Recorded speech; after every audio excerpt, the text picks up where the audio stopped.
சூரா தாஹாவுல. கால ரப்பி ஷ்ரஹ்லி, சொல்லுங்க, சத்ரி வயஸ்ஸிர்லி அம்ரி வஹ்லுல் உக்ததம் மின் லிசானி. யார் சொல்ல இந்த துவா? யார், எந்த நபி சொன்னாங்க இந்த துவா? தெரியாதா? சொல்லுங்க. மூசா அலைஹிஸ்ஸலாம். கால ரப்பி ஷ்ரஹ்லி சத்ரி. மூசா அலைஹிஸ்ஸலாம் அல்லாஹ்ட்ட கேட்குறாங்க. இது மதரசாவில் நேசரியில் பிள்ளைகளுக்கு சொல்லிக் கொடுக்குற துவா மட்டும் இல்லை. இந்த துவா உங்களோட வாப்பாக்கு சரியான கொள்கை இல்லைன்னா அந்த வாப்பா இந்த துவா ஓதட்டும். இன்னுமே சமாதிகளையும், இன்னுமே மூதாதையர்களையும், இன்னுமே மதகுருமார்களையும், இன்னுமே மூட நம்பிக்கைகளோடும் வாழ்கிற ஒருவர் இதை ஓதட்டும். கால ரப்பி ஷ்ரஹ்லி சத்ரி.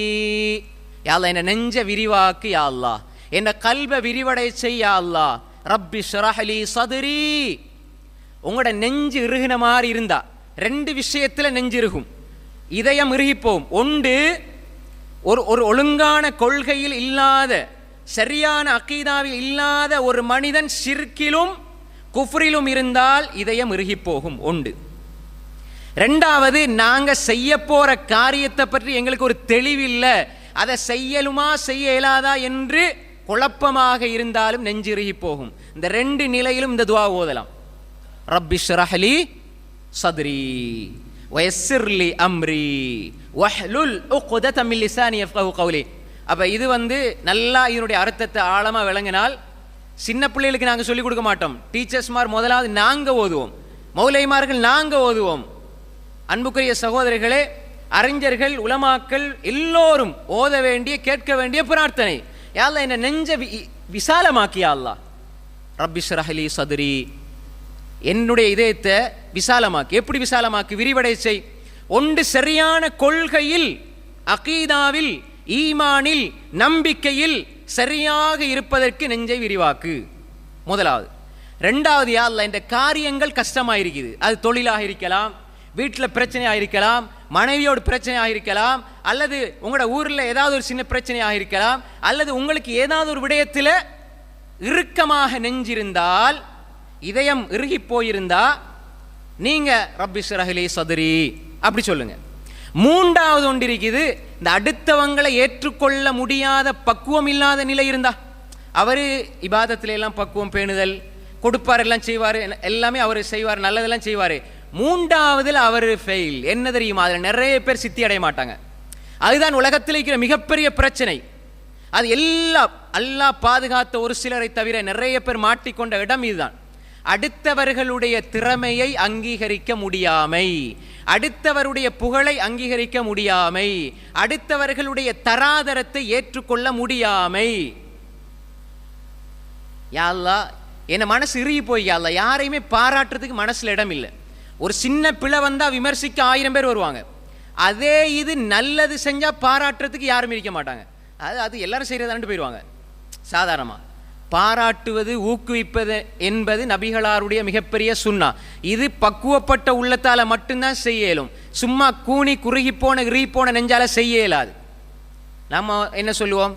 யாராவது ஒருவரை புகழ்ந்தா நீங்க மண்ணள்ளி போடுங்க அப்படின்னு ஹதீஸை காட்டுவோம். அந்த ஹதீஸை நம்ம தவறா விளங்கி வச்சிருக்கிறோம்.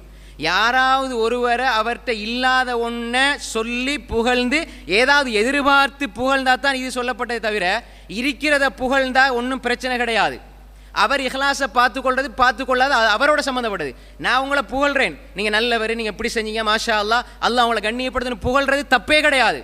அபூபக்கர் ஃபில் ஜன்னா என்பதை விட உலகத்தில் புகழ் வேற என்ன இருக்குது?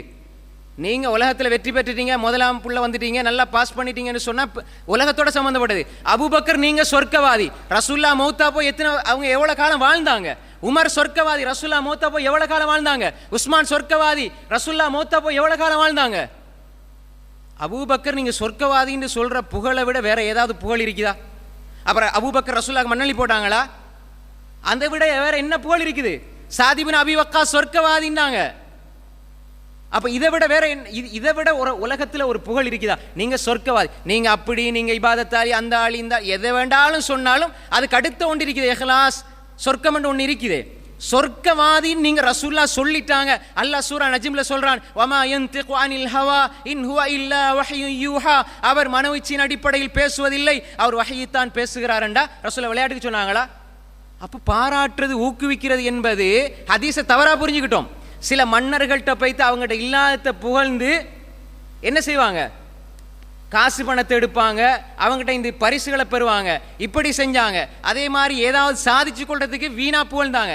இப்படி பொய்ய சொல்லி புகழ்ந்தா மண்ணள்ளி போடுங்க, இருக்கிறத புகழ்ந்தா அவங்களுடைய இஹ்லாஸை பாதுகாத்துக் கொள்ளுங்க, மண்ணள்ளி போட தேவையில்லை. ஏன்னா ரசூலுல்லாஹ் எவ்வளவு புகழ்ந்திருக்கிறார்கள்.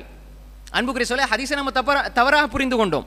இதற்கு ஏராளமான சான்றுகள் இருக்கிறது. ரசூலுல்லாஹ் எத்தனை பேரை எப்படி புகழ்ந்தார்கள் என்பதற்கு ஏராளமான சான்றுகள் இருக்கிறது.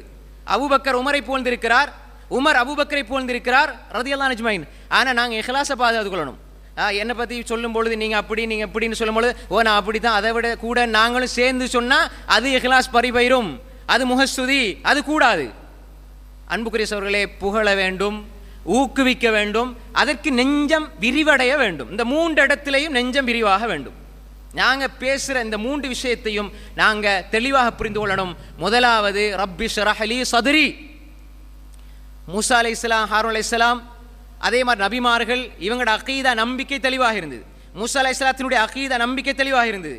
ஆனால் அவர்களுடைய காரியம் கொஞ்சம் கஷ்டமாகும் பொழுது, நெஞ்சு கொஞ்சம் அவங்களுக்கு கஷ்டமாகுது என்று அவர் நினைக்கிற பொழுது, கஷ்டமானதல்ல, அவர் நினைச்ச பொழுது சொன்னார் ரப்பி ஷ்ரஹ் லீ சத்ரி, கொஞ்சம் விசாலமாக்கி அல்லாஹ். அப்போ அந்த ஒரு தன்மை 2வது பகுதி. 3வது நாங்கள் சொன்ன மாதிரி அடுத்தவங்களை ஏற்றுக்கொள்ளுங்க, அடுத்தவங்க நல்லது செஞ்சால் கொஞ்சம் ஊக்குவிங்க, பாராட்டுங்க, ஊக்குவித்து பாராட்டி நல்லது செய்ய வைங்க. அபூபக்கர் ஃபில் ஜன்னா என்ற சொன்ன வார்த்தை, அபூபக்கர் சொர்க்கவாதின் ரசூலுல்லாஹ் சொன்ன வார்த்தை அபூபக்கருக்கு பயத்தை கூட்டியது. ரசூலுல்லாஹ் சொர்க்கவாதின்னு சொல்லிட்டாங்களே, அதை நான் அடைஞ்சு கொள்ளணுமே, மௌத்து வர பாதுகாக்கணுமே என்று அவங்க வாழ்ந்தாங்க. அந்த நம்பிக்கை எங்கிட்ட வரணும். யாராவது புகழ்ந்தா எங்களுக்கு பயம் வரணும். என்ன தெரியுமா, நான் இல்லாத இவங்க புகழ்றாங்களோ, இல்லாத நினைச்சு போல்றாங்க, எனக்கும் அல்லாஹ்க்கும் இடையில தனிப்பட்ட விஷயத்தில் நான் எவ்வளோ பிழை செய்கிறேன், அல்லாஹ் என்னை மன்னிக்கணும், தௌபாவின் பால் நாங்கள் செல்லணும், அது எங்களுடைய பக்குவம். ஆனால் நாங்கள் மனசை திறந்து எனக்கு முடிய இல்லை, நீங்கள் அவர்கிட்ட கேளுங்க, எனக்கு தெரியாது மூத்தவங்ககிட்ட கேளுங்க, எனக்கு இது செய்ய முடியாது அவர்கிட்ட போய்த்து அதை ஒப்படைங்க, எல்லாத்துக்கும் நாரடி, எனக்கு தாங்க நான் செய்கிறேன். அப்படி அல்ல. நான் என்ன மட்டும்தான் புகழணும், என்ன மட்டும்தான் பாராட்டணும், நான் மட்டும்தான் செய்யணும், எனக்கு மட்டும்தான் ஏழும் என்று வந்தால் இது தற்பெருமை. ஷைத்தான் அவனுக்கு பிடிச்ச பெரிய நோய் இதுதான். என்ன யா அல்லாஹ், ஷைத்தானுக்கு முதலாவது ஏற்பட்ட பெரிய ஒரு பிரச்சனை தான் இந்த கிபிர். நான் மட்டும்தான், நான் தான் பெரியாள், நான் ஆதமோட சிறந்தவன், அந்த எண்ணம் வந்தது. அவன் சபிக்கப்பட்டு கொண்டிருக்கிறான். அது எங்கிட்ட வரவே கூடாது. யாராக இருந்தாலும், சின்ன பிள்ளைகளாக இருந்தாலும் சரியான ஒரு ஹதீஸை சொல்லி தருது, நான் பிள்ளையா சொல்லிட்டேன், அந்த சின்ன பிள்ளை சொல்லி தந்தாலும் அதை ஏற்றுக்கொள்கிற மனோபக்குவம் வந்தால் அதுதான் ஷரஹ் சத்ருடைய ஒரு அடிப்படை. உள்ளம் விரிவாக இருக்கிறது. அன்புக்குரிய சகோதரர்களே, இந்த பகுதி 3வது பகுதியை எப்படி அந்த விரிந்த உள்ளம் விரிவடைய வேண்டும் என்பது அது ஒரு தனியான தலைப்பு. இதை லேசா சுட்டி காட்டிட்டு போறேன். அப்ப இங்க கேட்கிறாங்க, கால ரப்பி ஷ்ரஹ் லீ சத்ரி வயஸ்ஸிர் லீ அம்ரி. 2வது சொல்றாங்க, யா அல்லாஹ் இதயத்தை விரிவாக்கு, என்னுடைய காரியத்தை இலகுபடுத்தி யா அல்லாஹ், என்ன காரியத்தை இலகுபடுத்தி யா அல்லாஹ். அதுக்கப்புறம் அவங்களுடைய பிரச்சனைகளை சொல்றாங்க. அப்ப இந்த இடத்துல ரப்பி ஷ்ரஹ் லீ சத்ரி வயஸ்ஸிர் லீ அம்ரி, என்ன காரியத்தை இலகுபடுத்தி யா அல்லாஹ். என்னோட காரியம் கஷ்டமா இருக்குதா, அல்லாஹ்ட்ட கேளுங்க, யா அல்லாஹ் நெஞ்ச விரிவாக்கியா அல்லாஹ், அதை செய்யறதுக்குரிய தைரியத்தாயா அல்லாஹ், அதை செய்யறதுக்குரிய துணிச்சலத்தாயா அல்லாஹ், அதை செய்யறதுக்குரிய பக்குவத்தாயா அல்லாஹ்.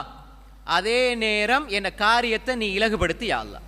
அல்லாஹ் இலகுபடுத்துவான். இந்த வசனத்தில இருந்து 2வது வசனத்தில இருந்து எங்கட தலைப்போட ஒரு விஷயம் வரும். என்ன, யாருடைய இதயத்தை அல்லாஹ் விரிவாக்கிட்டானோ, விரிவடைய செஞ்சானோ, அவருக்கு அல்லாஹ் எதை அவர் எதிர்பார்த்திருக்கிறாரோ அதை அல்லாஹ் இலகுபடுத்தி கொடுப்பான். விளங்குதா? மூசா அலைஹிஸ்ஸலாத்துடைய பிரார்த்தனை அடுத்த பகுதியை பாருங்க. ரப்பி ஷ்ரஹ் லீ சத்ரி, விரிவாக்கியா அல்லாஹ், இதயத்தை விரிவடை செய்ய அல்லாஹ். 2வது வயஸ்ஸிர் லீ அம்ரி, என்ற காரியத்தை எனக்கு இலகுபடுத்தியா அல்லாஹ். நாங்க எங்கட இதயம் விரிவடை செய்யப்பட்டது, எங்கட இதயம் விரிவாகிட்டுண்டா எங்களுக்கு எது கஷ்டமாயிருக்குதோ அடுத்தது அல்லாஹ் அதை இலேசாக்குவான். உலகத்தில் இருக்கிற அடுத்த மக்களுக்கு அது கஷ்டமாயிருக்கும், ஆனா அல்லாஹ் உங்களுக்கு அதை விசாலமாக்கிட்டான். நீங்க உங்களோட காரியத்தில் நீங்க அல்லாஹ்வோடு ஒப்பந்தம் செஞ்சு, நீங்க அல்லாஹ்வோடு நீங்க பேசி, அல்லாஹ்வோடு தொடர்பட்டு, அல்லாஹ்வை சார்ந்திருந்து அல்லாஹ்விடம் நீங்கள் கேட்டுக்கொண்டிருந்தால், நீங்க அடுத்த லெவலுக்கு எதை நீங்க எதிர்பார்க்கிறீங்களோ அந்த காரியத்தை அல்லாஹ் இலகுபடுத்தி தருவான். அப்ப எனவே ரப்பி ஷ்ரஹ் லி சத்ரி வயஸ்ஸிர் லி அம்ரி, அப்ப காரியம் லேசுபடுத்தப்படும். இதை அல்லாஹ் தஆலா குர்ஆன்ல சொல்றான். ரசூல் ஸல்லல்லாஹு அலைஹி வஸல்லம் அவங்களுக்கு அல்லாஹ் சொல்றான், என்ன சொல்றான்? அலம் நஷ்ரஹ் லக சத்ரக். இதுலயும் மூன்றாவது விஷயம் என்னென்றால், அல்லாஹு தஆலா இதயத்தை விரிவாக்கினால் அல்லாஹ் அங்கு அவருடைய நம்பிக்கையை அல்லாஹ் சீராக்கி வைப்பான். இரண்டாவது, அவருடைய இதயம் விரிவடைந்து விட்டால் அந்த இதயத்திற்குள்ளே ஒரு வகையான அமைதி இருக்கும். அது அல்லாஹ் இந்த அத்தியாயத்தில் இந்த வசனத்தில் சொல்றான். அலம் நஷ்ரஹ் லக சத்ரக் வவதஅனா அன்க விஸ்ரக். அடுத்த வசனத்தை பாருங்க. உங்கள் முதுகை முறித்து கொண்டிருந்த சுமையை அல்லாஹு தஆலா என்ன செஞ்சான்? நீக்கி விட்டான். உங்களை விட்டு அல்லாஹ் சுமையை எடுத்து விட்டான். உங்களோட கஷ்டத்தை அல்லாஹ் போக்கிட்டான். அப்ப யார் ஒரு மனிதருக்கு எது கஷ்டமாயிருக்குதோ அது இல்லாமல் ஆக்கப்படும். உண்மையான நம்பிக்கையோடு அல்லாஹ்வை சார்ந்து அல்லாஹ்வை தேடி செல்கிற, அல்லாஹ்வை நாடி செல்கிற ஒரு மனிதனுக்கு அல்லாஹு தஆலா இதயத்தை விரிவாக்குவான். அந்த இதயத்தில் அல்லாஹு தஆலா அந்த இதயத்தில் இருக்கிற சுமைகளை போக்குவான். அந்த இதயம் அமைதி பெறுகிற ஒன்றை அல்லாஹ் அங்கே போடுவான். வவதஅனா அன்க விஸ்ரக அல்லதி அன்கத லஹ்ரக் வரஃபஅனா லக திக்ரக். இத ரசூல் ஸல்லல்லாஹு அலைஹி வஸல்லம் அல்லாஹ் சொல்றான். உங்களை நாங்கள் உங்களை கண்ணியப்படுத்தி இருக்கிறோம். உங்களோட திக்ர, உங்களோட ஞாபகத்தை, உங்களோட துதியை நாம் உயர்த்தி இருக்கிறோம். அல்லாஹ் சொல்லி போட அடுத்தது என்ன சொல்றான்? ஃபஇன்ன மஅல் உஸ்ரி யுஸ்ரா. இத ரெண்டு முறை சொல்றான். இன்ன மஅல் உஸ்ரி யுஸ்ரா. கஷ்டத்துக்கு பின்னால் லேசுன்னு மொழிபெயர்ப்போம். அப்படி அல்லாஹ் அங்க சொல்லவே இல்லை. ஃபஇன்ன மஅல் உஸ்ரி யுஸ்ரா. மஅண்டா உடன், மஅண்டா என்ன? உடன். கஷ்டத்தோடு இலகி இருக்கிறது என்று அல்லாஹ் சொல்றான். இதுல நாங்க ஆழமா புரிந்து கொள்ளணும். கஷ்டத்தோட லேசு எப்படி இருக்கும்? கஷ்டத்தோட எப்படி லேசு இருக்கும்? இது நாங்கள் தெளிவாக புரிந்து கொள்ள வேண்டும். உண்மையான அகீதாவில், உண்மையான கொள்கையில் தௌஹீதை சுமந்திருக்கிறவர்களுக்கு இது புரியும். அல்லாஹ்வை நம்பி சிறுக்கில் இருந்தும் பிதத்தில் இருந்தும் மூட நம்பிக்கைகளில் இருந்தும் வழிகேடுகளில் இருந்தும் அனாச்சாரங்களில் இருந்தும் விடுபட்ட அல்லாஹ் ஒருவன் என்ற தூய கொள்கையை சுமந்து வாழ்கிற ஒரு மனிதன், அவனுக்கு ஏற்படுகிற கஷ்டமும் அந்த கஷ்டத்தின் பொழுதும் அல்லாஹ் ஒரு இலகு கொடுப்பான். என்ன இலகு தெரியுமா? தீன் அவனுக்கு லேசாகி கொடுப்பான். மார்க்கத்தின்பால் விரைந்து செல்வதை லேசாகி கொடுப்பான். ஏன்? இந்த கொள்கையிலிருந்து ஒருவன் ஓரமாக மாட்டான். இந்த கொள்கையிலிருந்து வெளியே செல்ல மாட்டான். கஷ்டங்கள் தான். ஆனால் அந்த கஷ்டங்களுடன் அல்லாஹ் தௌஹீத் என்ற இலகுவை வைத்திருக்கிறான், ஈமான் என்ற இலகுவை வைத்திருக்கிறான், இபாதத் என்ற இலகுவை வைத்திருக்கிறான், இஹ்லாஸ் என்ற இலகுவை வைத்திருக்கிறான். தவக்குலோடு அல்லாஹ்வை சார்ந்திருப்பதில் ஒரு இன்பம் இருக்கிறது. ஆனால் இங்கால ஏச்சு, இங்கால பேச்சு, இங்கால அடி, இங்கால துன்புறுத்தல், வசைபாடல், அவதூறு, பொய், இட்டுக்கட்டல் எல்லாமே சூழ்ந்திருக்கிற பொழுதும் ஒரு தௌஹீத்வாதி தனிமையில் கண்ணீர் துளிகளை வடித்து அல்லாஹ்வோடு பேசிக்கொண்டு உரையாடிக்கொண்டு அவனது கொள்கையில் உறுதியாக இருக்கிறான் என்றால் இந்த கஷ்டங்களோடு அல்லாஹ் வைத்திருக்கிறான். உடன் வைத்திருக்கிறான். ரெண்டும் இருக்கும். மௌத்து வரை இந்த ரெண்டும் இருக்கும். எல்லா நிலைகளும் இந்த ரெண்டும் இருக்கும். பின்புண்ட வார்த்தை அங்கே கிடையாது. பின்புண்டா சும்ம மாண்டா உடன். இன்னல்லாஹ மஅஸ் ஸாபிரீன். அல்லாஹ் பொறுமையாளர்களோடு இருக்கிறான், உடன் இருக்கிறான். உடனண்டா அல்லாஹ் உடன் இருக்கிறான், பின்பு அல்ல, அடுத்ததல்ல, உடன் சேர்ந்திருக்கிறான். அல்லாஹ் ஒன்றாக இருக்கிறான். தவறான அகீதாவில் இருப்பவர்கள் சொல்வதை போன்று அல்லாஹ் கலந்திருக்கிறது அல்ல. அல்லாஹு தஆலா இந்த மனிதனோடு இருக்கிறான் என்றால் உதவி தேடுங்க, அல்லாஹ் தருவான். உடனே அல்லாஹ் விடையடிப்பான். நீங்க கஷ்டத்துல கையேந்துங்க, பொறுமை செய்யுங்க, கையேந்துங்க, அல்லாஹ் தருவான். அல்லாஹ் எப்பொழுதும் உங்களுக்கு உதவி செய்து கொண்டிருப்பான். எனவே அல்லாஹ் சொல்றான், நபியே அலம் நஷ்ரஹ் லக சத்ரக். உங்களோட இதயம், உங்களோட சதுர், உங்களோட உள்ளத்தை அல்லாஹ் விரிவாக்குகிறான்.